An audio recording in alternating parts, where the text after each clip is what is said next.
Hi viewers, welcome to our channel. நான் இன்றைக்கி என்ன ஷேர் பண்ண போகிறேன் அப்படின்னா, உப்பு சாறு அப்படின்றது எப்படி வைக்கிறது அப்படின்னு ஷேர் பண்ண போகிறேன். இது வந்து ரொம்பவே சிம்பிளாக வைக்கக்கூடியது.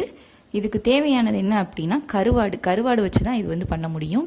இதுக்கு தேவையான பொருள் என்ன அப்படின்னு பார்க்கலாம். தேவையான பொருள் என்னன்னா, நான் வந்து இந்த கருவாடு எடுத்திருக்கேன், குச்சி கருவாடு. இந்த கருவாடை நம்ம இந்த தலையையும் இந்த வாலையும் எடுத்துடணும். இந்த மாதிரி எடுத்துட்டு சுடுதண்ணியில் வந்து ஒரு 10 நிமிஷம் வந்து இந்த மாதிரி நான் ஊற வச்சுருக்கேன். கழுவினதுக்கப்புறமா சுடுதண்ணியில் ஒரு 10 நிமிஷம் ஊற வச்சுருக்கேன். இந்த அளவு வந்து நான் புளி எடுத்திருக்கேன். இந்த புளியை வந்து கொஞ்சம் ஊற வச்சு நம்ம வச்சுக்கணும். சின்ன வெங்காயம் வந்து ஒரு 7 சின்ன வெங்காயம் கட் பண்ணி வச்சுருக்கேன். ஒரு பெரிய சைஸ் தக்காளி எடுத்திருக்கேன். 2 பச்சை மிளகா எடுத்திருக்கேன். இப்போ பார்த்தீங்க அப்படின்னா சுடுதண்ணியில் ஊற வச்சதுனால வேகமாகவே ஊறிடும். 10 நிமிஷம் ஆயிடுச்சு. கருவாடு நல்லா ஊறிடுச்சு. புளி ஊற வச்சதும் ரெடி ஆயிடுச்சு. இப்போ எப்படி பண்ணுறது அப்படின்னு பார்க்கலாம். இப்போ நான் இதில் கொஞ்சமாக வந்து ஆயில் விட்டுருக்கேன். இப்போ ஒரு ஸ்பூன் கடுகு உளுந்தம் பருப்பு, கொஞ்சம் கருவேப்பிலை, நாம் எடுத்து வச்சுருக்க அந்த வெங்காயத்தையும் பச்சை மிளகாயையும் சேர்த்து நல்லா வதக்கிடணும்.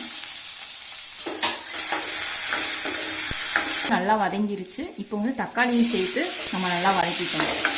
இப்போ தக்காளி வந்து இந்த அளவுக்கு நல்லா வதங்கிருச்சு. அந்த புளி தண்ணியை அதில் விட்டுக்கணும். இப்போ வந்து நான் புளி தண்ணியை வந்து இதில் சேர்த்துக்கிறேன். புளி தண்ணி சேர்த்ததுக்கு அப்புறமா நம்ம ஊற வச்சிருந்த அந்த கருவாடை வந்து நம்ம இப்போ இதில் சேர்த்துக்கலாம். கருவாடை ஆட் பண்ணதுக்கு அப்புறமா தேவையான அளவு தண்ணி. இந்த குழம்பு வந்து நம்மளுக்கு நிறைய வேணும் அப்படின்றது இல்லை, கொஞ்சமா வச்சாலே நம்மளுக்கு வந்து போதுமானதாக தான் இருக்கும்.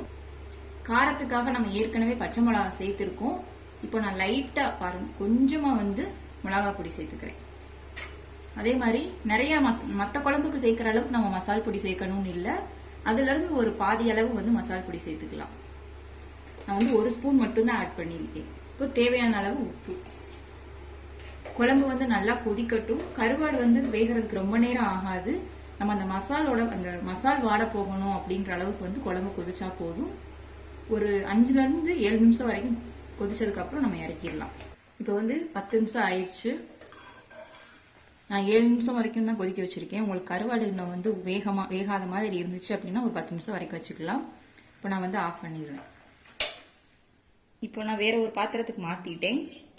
பார்த்தீங்கன்னா குழம்பு ரெடி ஆயிடுச்சு. இந்த மாதிரி தண்ணியாக தான் இருக்கும், ஆனால் வந்து செம்ம டேஸ்ட்டாக இருக்கும். இது ரொம்ப நிறையா வைக்கணும் அப்படின்ற அவசியம் இல்லை. நான் இன்றைக்கி வச்சுருக்கிறது பார்த்தீங்க அப்படின்னா ஒரு 4 பேர் அளவுக்கு சாப்பிட்லாம். கொஞ்சமாக வச்சாலே நம்மளுக்கு வந்து போதுமானதாக இருக்கும்.